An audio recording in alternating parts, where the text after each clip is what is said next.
हर रोज एक नई कहानी देखने के लिए चैनल को सब्सक्राइब करें और बेल आइकन दबाना ना भूलें।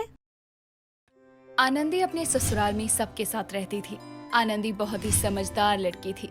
आनंदी से कभी कोई मिले तो ये नहीं बोल सकता था कि वो अच्छी नहीं है। लेकिन आनंदी में एक कमी थी कि वो पूरा दिन फोन में घुसी रहती। कोई काम बोल दो तो भी वो फोन में लगे लगे ही करती। ये सब आनंदी की सास भारती को बिल्कुल नहीं भाता था। वो वैसे तो आनंदी को कुछ नहीं बोलती थी, लेकिन जब उसे फोन में लगे देखती थी तो बोलना शुरू कर देती थी। ऐसे ही एक दिन आनंदी फोन चला रही थी और किचन में खाना बना रही थी।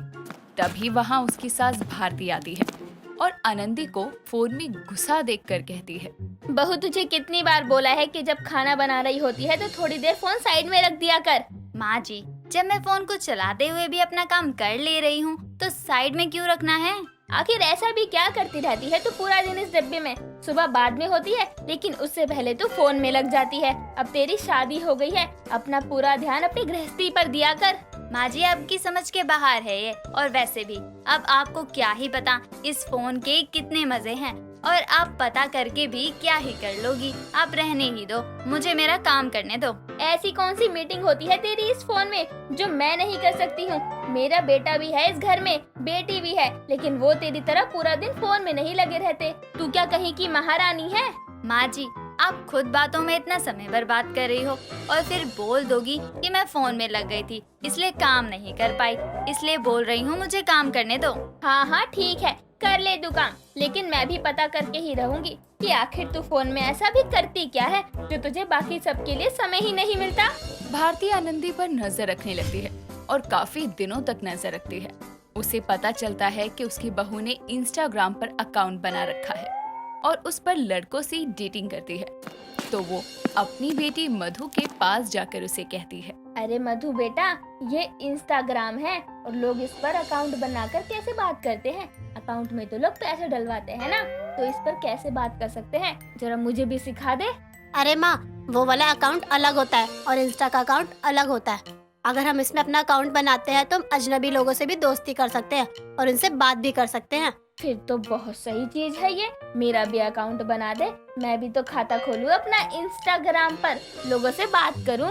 लेकिन आपको क्या जरूरत है इंस्टा अकाउंट बनाने की? आपको चलाने थोड़ी आएगा। अरे सब आ जाएगा मुझे, तू बस मुझे सिखा दे कि मुझे इसे कैसे इस्तेमाल करना है। बाकी तो मैं सब कुछ खुद कर लूंगी। नए लोगों से जान पहचान बनाने में क्या जाता है। ठीक है, फिर आप बोल रही हो तो मैं बना देती हूँ। आपकी फोटो ही लगाऊं ना मैं इसमें?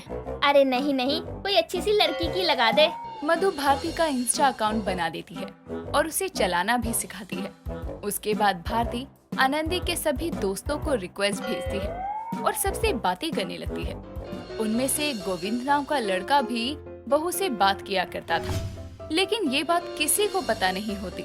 गोविंद ही पुनीत था, आनंदी का पति और भारती का बेटा। सबने फेक नाम से अकाउंट बनाया था। बस भारती को अपनी बहू के अकाउंट का ही पता था। एक दिन आनंदी का पति पुनीत छुट्टी पर था, तो वो घर में सभी बैठे होते हैं और एक साथ ऑनलाइन एक दूसरे से बातें कर रहे थे कि तभी पुनीत आनंदी को मैसेज करता है, हमें डेट करते हुए कितना समय हो गया है, लेकिन आज तक हम कभी मिले ही नहीं। चलो ना, कहीं मिलने का प्लान बनाते हैं। कितना अच्छा होगा ना, हम पहली बार मिलेंगे।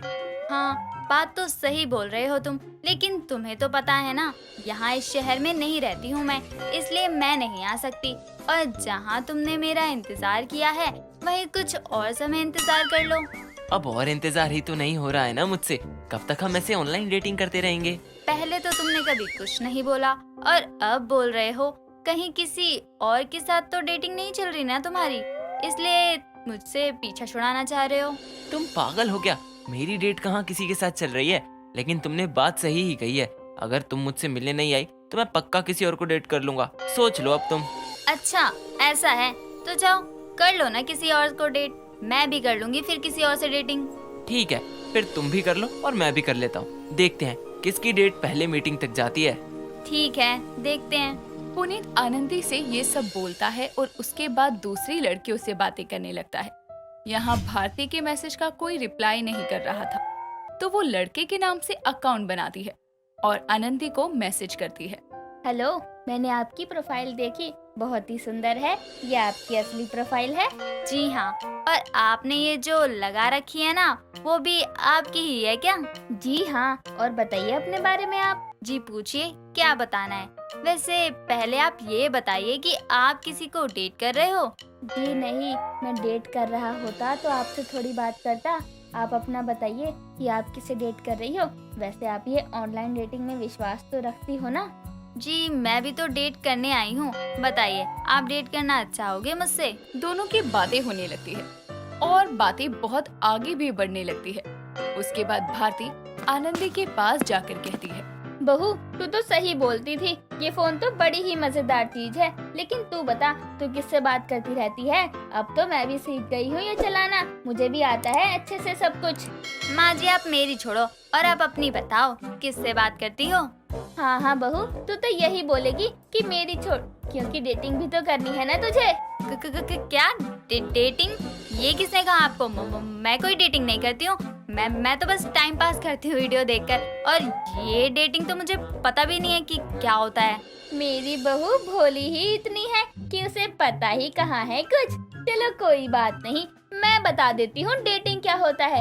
ये ना ऑनलाइन अजनबी लोगों से करते हैं, उनसे बिना मिले बात करना ऑनलाइन डेटिंग है। मेरी बहू को ऑनलाइन डेटिंग तो पता ही होनी चाहिए थी। अब बहू को ऑनलाइन डेटिंग करनी हुई तो? माँ जी आप ये सब क्या बोल रही हो? मेरी आपके बेटे से शादी हो रखी है, मैं ये सब नहीं करती। कोई बात नहीं, नहीं करती है तो अच्छी बात है, और करती है तो पता चल ही जाएगा। ये माँ जी को ऑनलाइन डेटिंग के बारे में कहाँ से पता चल गया? ऐसे सवाल जवाब कर रही हैं जैसे यही लड़का बनकर बात करती हूँ मुझसे इंस्टा पर। अब आई ना अक्ल ठिकाने पर, लेकिन अभी इतनी जल्दी थोड़ी सब बता दूंगी तुझे, थोड़ा और मजे लेने दे। बड़ी आई थी ऑनलाइन डेटिंग करने वाली, वो भी मुझसे। एक दिन पुनीत, आनंदी और भारती तीनों ग्रुप में चैट कर रहे थे कि तभी गलती से भारती से वीडियो कॉल पर क्लिक होता है। तीनों वीडियो कॉल पर एक दूसरे को देख लेते हैं। शाम को पुनीत जब ऑफिस से घर आता है तो भारती आनंदी पुनीत से कहती है, ये सब क्या है? तुम लोग एक ही घर में होने के बाद भी ये ऑनलाइन डेटिंग कर रहे हो, वो भी अजनबियों की तरह। माँ, आप हमें क्या बोल रही हो? आप भी तो उसी ग्रुप में थी ना, आप क्या कर रही थी? अपना बताओ। और तो और, आपका तो लड़के के नाम से भी अकाउंट था। मैंने तो अपनी बहू पर नजर रखने के लिए किया था ये सब, और जब पता चला कि वो ऑनलाइन डेटिंग कर रही है तो मैंने भी फेक अकाउंट बनाया। लेकिन अब तो पता चल रहा है कि बहू के साथ साथ बेटा भी यही करता है। थोड़ी तो शर्म कर ले। तो क्या हुआ? मैं तो घर वालों से ही तो ऑनलाइन डेटिंग कर रही थी ना। वो तो मुझे अब पता चला है, तुम लोग हो कि फोन में ही पूरा टाइम लगे रहते हो। फोन से निकल कर देखो, बाहर की दुनिया भी अच्छी लगने लगेगी तुम दोनों को। और मेरी बहू, अब तो ये ऑनलाइन डेटिंग कभी नहीं करेगी। तुम अपनी अच्छी खासी गृहस्थी को खराब मत करो, मेरी कसम है दोनों को। ये ऑनलाइन डेटिंग के चक्कर में ही घर की डेट खराब हो रखी है, इसलिए अब ये सब बिल्कुल नहीं किया जाएगा। ठीक है माँ जी। दोनों भारती की बात मान लेते हैं और उसके बाद कभी भी ऑनलाइन डेटिंग नहीं करते और एक साथ मिलकर खुशी से रहते हैं। मीना एक अधेड़ उम्र की बुजुर्ग औरत है जिसकी सिर्फ एक ही इच्छा है, अपने पोते की शादी और उसके बच्चे देखना। सालों का इंतजार खत्म होने को है क्योंकि आज उसके पोते रौनक की शादी है। शादी की तमाम साज बाज वो अपने हाथों से कर रही है। उसकी बुरी आंखों में पोते को लेकर अनेकों आशाएं थी जिसके बारे में वो सोच रही थी। तभी रौनक हाथों में खाने की थाली लिए हुए चल कर आता है और बोलता है, दादी माँ, मुझे मालूम था कि आप किसी न किसी काम में ही लगी होंगी। कभी भी अपनी सेहत का ख्याल नहीं रखती, जब देखो लापरवाही करती रहती हैं। चलिए आइए खाना खाइए, सुबह से भूखी प्यासी काम में लगी हो आप। माँ कहाँ है जो आप ये सब कुछ कर रही हैं? तू अपनी दादी को बोलने का मौका तो दे, तब से मुझे डांट लगा रहा है। मेरी भी तो बात सुन, मेरी खुशी के आंसू नहीं दिख रहे तुझे? आपकी आंखों में मुझे नींद और बहुत सारी थकावट दिख रही है। दत्त पगले, अब आराम ही तो करना है। बरसों का सपना आज पूरा होने जा रहा है। तेरे सर पर सहरा सजेगा, तू दूल्हा बनेगा। काश आज ये दिन देखने के लिए तेरा बाप भी जिंदा होता। बूढ़ी दादी माँ को भावुक होता देखकर और उसकी आंखों में आंसू आता देखकर रौनक बात को पलटते हुए कहता है, ओफो दादी माँ, आप भी ना इतनी खुशी के मौके पर गंगा जमुना बहाने लगी। चलिए अपने पोते को तैयार कर दीजिए। जहाँ रौनक के लिए उसकी दादी सब कुछ थी, तो वहीं उसकी माँ गायत्री के लिए मीना सिर्फ एक बोझ थी। मीना गायत्री को फूटी आंख भी नहीं सुहाती थी।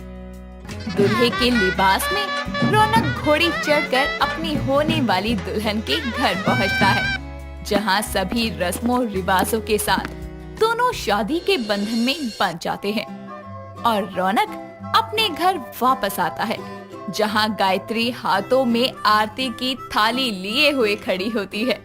ये देखकर रौनक बोलता है, 1 मिनट रुकिए माँ। दादी माँ, आप इस घर में सबसे बड़ी हैं। जब माँ बहू बनकर आई थी तो आपने ही उनका स्वागत किया था, इसीलिए मैं चाहता हूँ कि अपनी इस बहू का स्वागत भी आप अपने हाथों से ही करो। पर बेटा गायत्री। दादी माँ को कोई दिक्कत परेशानी नहीं है, क्यों माँ, आपको कोई एतराज तो नहीं ना? नहीं नहीं बेटा, मुझे भला क्या आपत्ति होगी। इस बुढ़िया ने मेरे बेटे पर पता नहीं कौन सा जादू टोना कर रखा है। जब देखो दादी दादी की रट लगाए रखता है। जाने कब ऊपर वाला इसका बुलावा भेजेगा ताकि इससे पीछा छूटे। एक तरफ गायत्री तो दूसरी तरफ रौनक की नई नवेली पत्नी नोरा अपने मन में कहती है, ओ गॉड डिस्कस्टिंग। ये बुढ़िया क्या कछुए की तरह धीमे धीमे काम कर रही है। खड़े खड़े मेरे पैरों में दर्द होने लगा है। वक्त गुजरने के साथ कुछ दिनों बाद रौनक को काम के सिलसिले में दूसरे शहर जाना पड़ता है। उसके जाते ही नोरा गिरगिट की तरह रंग बदलकर बूढ़ी दादी माँ के कमरे में आकर उसके चेहरे पर बेरहमी से ठंडा पानी डालते हुए कहती है, ए बुढ़िया, सुबह नहीं हुई क्या तेरी? चल उठ और फटाफट से काम पर लग जा। बहू, ये क्या तरीका है अपनी दादी से बात करने का? अरे इतनी बेरहमी से तो कोई जानवर को भी नहीं जगाता। सुबह सुबह ना मुझे तेरी कोई नौटंकी नहीं सुननी है, समझ गई? ये तो ठंडा पानी था। अब अगर 1 मिनट भी और देर की ना तूने तो तेरे ऊपर खौलता हुआ पानी फेंक दूंगी। बहू का जालिम अवतार देखकर बूढ़ी दादी के पैरों तले जमीन खिसक जाती है और वो डरी सहमी हुई किचन में कदम रखती है, जहाँ बुढ़ापे में उसे कोई संभालने वाला चाहिए था, तो वही बूढ़ी दादी को घर का सारा काम काज संभालना पड़ता है। थकी हारी मीना काम कर रही होती है। तभी कमरे से उसके पोते की जालिम बहू चीखते हुए बोलती है, ओहो बुढ़िया, अभी तक तेरी साफ सफाई नहीं हुई है क्या? जल्दी जल्दी हाथ चला, वरना अगर मुझे गुस्सा आ गया ना तो अंजाम बहुत बुरा होगा। नोरा ये बोल ही रही थी कि तभी दरवाजे से उसकी सास गायत्री घर के अंदर कदम रखती है और बूढ़ी मीना को काम काज करता देखकर चिल्लाती हुई कहती है, बहू, अरे ओ बहू, बाहर आ। नोरा गायत्री की सख्त बोली सुनकर बाहर आती है और अपने मन में कहती है, ओ शिट, माँ जी ने देख लिया। कहीं ये रौनक के सामने सच ना उगल दे, पता नहीं अब क्या होगा। ये सब क्या है? बहू, तेरे रहते हुए तेरी दादी सास काम कर रही है और तू उन्हें हुक्म पर हुक्म दिए जा रही है और धमका तो ऐसे रही है। तुझे क्या लगता है कि ये सब देखकर मैं चुप बैठूंगी? अगर तुझे ऐसा लगता है तो बिल्कुल सही लगता है। माँ जी आप भी? हाँ बहू, तेरी तरह मैं भी इस बुढ़िया को जरा भी पसंद नहीं करती। ये मुझे फूटी आँख नहीं भाती। मेरा बस चले तो मैं इसे अभी के अभी परलोक पहुँचा दूँ। माँ जी आप अपना बीपी मत बढ़ाइए। ए बुढ़िया सुन, अदरक इलायची वाली बढ़िया चाय बना कर ना मेरे और सासू माँ के लिए कमरे में ले आ, समझी? हाँ बहू। बूढ़ी मीना अपनी अंतिम आस को टूटता देखकर किचन में चाय बनाते हुए बिलक बिलक कर रोकते हुए खुद से कहती है, हे भगवान, यही दिन देखना बाकी रह गया था क्या मेरी जिंदगी में? मेरी नजरों के सामने पहले तूने मेरे बेटे को छीन लिया और अब मेरी पोता बहू वो मुझ पर ऐसे जुल्म ढा रही है। ऐसी जिंदगी से तो अच्छा है कि तू मुझे उठा ले। वक्त बीतता है और धीरे धीरे बहू के जुल्म भी बढ़ते चले जाते हैं। अपने ही घर में बूढ़ी दादी बेबस और लाचार महसूस करने लगी थी। दिन भर की थकी हारी मीना जैसे ही खाने के लिए बैठी होती है, तभी नोरा उसके हाथों से थाली छीनते हुए कहती है। क्यों रे बुढ़िया, नरक में चली गई थी क्या? कब से गला फाड़ फाड़ के चिल्ला रही हूँ, सुनाई नहीं देता? पर बहू, मुझे सच में तेरी कोई आवाज नहीं आई। ज्यादा तेज जुबान चलाने की जरूरत नहीं है मेरे आगे। मैं बहुत अच्छे से जानती हूँ कि ये सब कुछ तूने जानबूझकर किया था। अब मैं तुझे मजा चखाती हूँ। एक दिन भूखी रहेगी ना तो अच्छे से लाइन पर आ जाएगी। ये मुफ्त का खा खा कर ना तेरी जुबान ज्यादा ही चलने लगी है। नहीं नहीं बहू, ऐसा मत कर। अपनी बूढ़ी दादी सास पर थोड़ा तो तरस खा ले। मैं दिन भर भूखी कैसे रहूंगी? अरे अरे, दादी माँ को खाना चाहिए, अभी लाती हूँ। जालिम बहू किचन में जाकर 2 दिन पुराना खाना लाकर उसके आगे रखते हुए कहती है। ले खा ले बहू। और कितने जुल्म करेगी बेटा मुझ पर? मैंने तेरा क्या बिगाड़ दिया जो तू मेरे साथ नौकरों से भी बुरा बर्ताव कर रही है? ये सूखी रोटी मेरे कमजोर दांत नहीं चबा पाएंगे। नहीं चबाई जाती तो जाकर मर जा। आज से तुझे यही खाना मिलेगा। बूढ़ी दादी लगातार बहू के जुल्मों का शिकार होती रहती है। अपनी बहू के हुक्म पर वो पूरे दिन भूखी प्यासी रहकर कामकाज करती, तब जाकर उसे एक वक्त की रूखी सूखी रोटी नसीब होती। नोरा दिन भर महारानियों की तरह अपनी फरमाइशें पेश करती।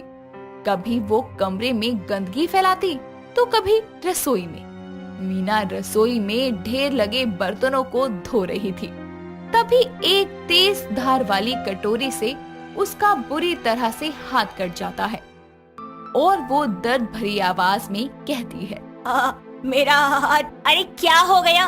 क्यों सुबह सुबह मातम भरी आवाज में चीख रही है? बहू बेटा, मेरा हाथ कट गया। मुझसे ये बर्तन नहीं धुलेंगे, साबुन बहुत लग रहा है। अरे थोड़ा सा कटा है, कट के अलग नहीं हुआ है। जिंदा है तू, मरी नहीं है। चुपचाप से बर्तन धो और उसके बाद खाने की तैयारी कर, वरना 2 मिनट नहीं लगेंगे मुझे इस घर से तुझे बाहर निकालते हुए। ना बहू ना, मुझे घर से मत निकाल, मैं सारे बर्तन धो दूंगी। दोनों बातें कर ही रहे होते हैं, तभी अचानक से फोन की घंटी बजती है और नोरा कॉल को रिसीव करती हुई बोलती है। हेलो नोरा, मेरी दादी माँ से बात कराना। जी जी। सुन बुढ़िया, अगर तूने रौनक जी के सामने मुंह खोलने की कोशिश की ना तो तेरा वो हश्र करूंगी कि तू भूल नहीं पाएगी। हेलो रौनक बेटा। दादी माँ, आप ठीक तो है ना? हाँ हाँ बेटा, मैं बिल्कुल ठीक हूँ। शुक्र है भगवान का। पता नहीं जब से मैं यहाँ आया हूँ आपको लेकर अजीबोगरीब सपने देख रहा था। खैर छोड़िए, मैं आज घर वापस आ रहा हूँ। इतना बोलकर वो फोन कट कर देती है और नोरा कहती है, क्या कहा रौनक जी ने? वो आज घर आ रहा है। वक्त बीतता है और रौनक घर वापस आता है, जहाँ उसकी नजरें अपनी बूढ़ी दादी को ढूंढती है और वो कहता है, दादी माँ कहाँ है? जी, दादी माँ तो अपने कमरे में आराम कर रही है। रौनक दौड़ते हुए कमरे में आकर अपनी दादी के गले लगता है और कई दिनों से सह रहे बहू के जुल्मों के बाद आखिरकार बूढ़ी मीना को अपने पोते का प्यार नसीब होता है, तो उसकी आंखों से आंसू बहने लगते हैं, जिसे देखकर रौनक कहता है, अरे दादी माँ, आप रो क्यों रही हैं? और आप इतनी कमजोर कैसे हो गयी? ये हाथ कैसे कट गया आपका?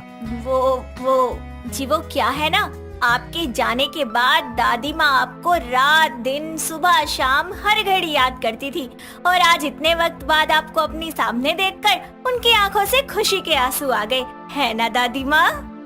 हाँ, बहू सही कह रही है बेटा। अपनी दादी की बिगड़ी अवस्था और लड़खड़ाती जुबान रौनक को खटकने लगती है, और जैसे ही रौनक मोहल्ले में जाता है तो सभी उसकी बीवी के अत्याचारों का कच्चा चिट्ठा उसके सामने रख देते हैं, और सच जानकर रौनक को बेहद गुस्सा आता है और वो दौड़ते हुए अपनी दादी के पास जाकर कहता है, क्यों दादी माँ, क्यों? आखिर क्यों आपने चुप रहकर जुल्म सहा? पर आज मैं आपके एक एक आंसुओं का हिसाब लूंगा। माँ, नोरा, बाहर आओ। जी क्या हुआ? हाँ क्या हुआ? तू इतने गुस्से में क्यों लग रहा है बेटा? बंद करो ये ढोंग और ये झूठा दिखावा। तुम दोनों ने दादी माँ पर जितने जुल्म और अत्याचार किए, मुझे सब कुछ पता चल गया। अरे शर्म नहीं आई एक बूढ़ी औरत के साथ ऐसा करते हुए? हाथ नहीं कांपे तुम्हारे? माँ, आपसे तो मुझे ये उम्मीद कभी नहीं थी। आप जरा तो सोचती कि जब ये जालिम दादी माँ के साथ ऐसा कर रही है तो कल को आपके साथ क्या करेगी। शायद आप भूल गई हैं कि ये घर दादी माँ के नाम पर है। उठाइए अपना बोरिया बिस्तरा और निकल जाइए दोनों की दोनों। अब मैं सिर्फ अपनी दादी माँ के साथ रहूंगा। नहीं नहीं रौनक बेटा, ऐसा मत कर। ये तेरी माँ है और एक तेरी बीवी है, दोनों औरतें हैं। ऐसे घर से बाहर मत निकाल बेटा, ये कहाँ जाएंगी। इतनी ज्यादती सहने के बाद भी मीना उनके बुरे बर्ताव को भूलकर उन्हें माफ करती है। इसी के साथ दोनों को अपने किए का बहुत पछतावा होता है, जिसके लिए वो उससे माफी मांगती है। और गुजरते समय के साथ मीना की आस भी पूरी हो जाती है और कुछ समय में वो दादी से परदादी बन जाती है, जिसके बाद सब खुशी खुशी रहने लगते हैं। दोस्तों, अगर आपको ये कहानी पसंद आई तो इसे लाइक करें, शेयर करें और कमेंट करके बताएं कि कहानी में आपको सबसे अच्छा क्या लगा।